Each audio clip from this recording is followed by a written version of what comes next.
Hi అండి, అందరికీ నమస్తే. నేను రాజు, ఇలాగా గిరిజన నిరుద్యోగిని నేను. మరి ఈరోజు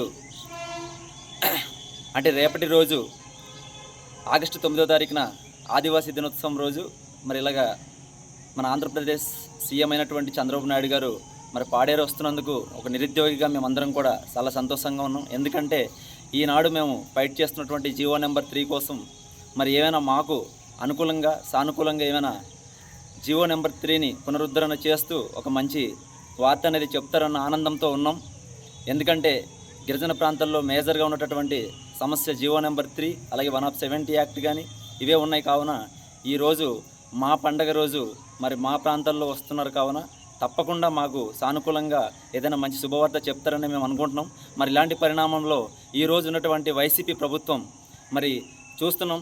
గత 2014 నుంచి ఇప్పటిదాకా 3 దఫాలుగా 15 సంవత్సరాలు మా గిరిజన ప్రాంతాల్లో వైసీపీ ప్రభుత్వాన్ని మనం ఎన్నుకొని గెలిపించాం. మరి ఈరోజు మరి సీఎం చంద్రబాబు నాయుడు గారి ప్రోగ్రామ్ని అడ్డుకుంటామని మరి మీరు ప్రణాళిక మరి ఒక ప్రకటన చేయడం అనేది నిరుద్యోగిగా మేమైతే చాలా మరి బాధపడుతున్నాం.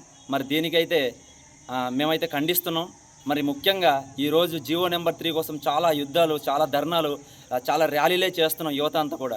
ఈరోజు యువత ఎవరు కూడా మరి ఇంకా ఊర్లో ఉన్నటువంటి గ్రామంలో ఉన్న యువత రాజకీయం పరంగా జెండలు పట్టుకోవడానికి సిద్ధమవుతున్నారు. కానీ మీ చట్టాలని, మీ హక్కుల్ని కాపాడుకోవడం కోసం ఎవరు కూడా ముందుకొచ్చే ప్రయత్నం చేయటం లేదు. మరి ఈరోజు చూస్తున్నాం, ఆ రోజు 2020 అంటే 2014 నుంచి గిరిజన ప్రాంతాల్లో వైసీపీ ప్రభుత్వం ఉంది. మరి 2020లో జీవో నెంబర్ 3ని రద్దయినప్పుడు మరి అప్పుడు సీఎంగా జగన్ ఉన్నారు. మరి ఆ రోజుల్లో ఎందుకు జీవో నెంబర్ 3 కోసం ఒక ప్రకటన చేయించలేకపోయారు? మరి ఈరోజు సీఎంని అడ్డుకుంటామంటారా? ఆ రోజు జీవో తెచ్చిందే ఇదే తెలుగుదేశం ప్రభుత్వం. మరి అలాంటి తెలుగుదేశం ప్రభుత్వం ఈరోజు సీఎంగా ఉన్న చంద్రబాబు నాయుడు ఏజెన్సీ వస్తారంటే మేము నిరుద్యోగులుగా ఎంతో సంతోషంగా ఉన్నాం.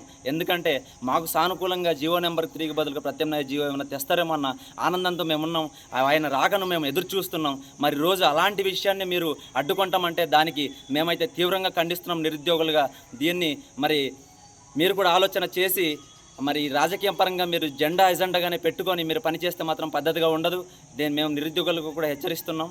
నిరుద్యోగ సంఘాల నుంచి మేమైతే హెచ్చరిస్తున్నాం. మీరు ఎజెండా పెట్టుకొని మీరు రేపు మీరు పొందేటటువంటి మీ పదవుల కోసమే ఆశిస్తున్నారు తప్ప మా యొక్క నిరుద్యోగులు కానీ, మా యొక్క యువత కానీ, గిరిజన ప్రాంతాల్లో అభివృద్ధి కోసం మాత్రం మీరు ఇక్కడ ఉన్నటువంటి స్థానిక ఎమ్మెల్యేలు కానీ, ఎంపీలు కానీ ఎవరు కూడా ఆలోచన చేయటం లేదు. దీన్ని యువత కూడా గమనించాలి.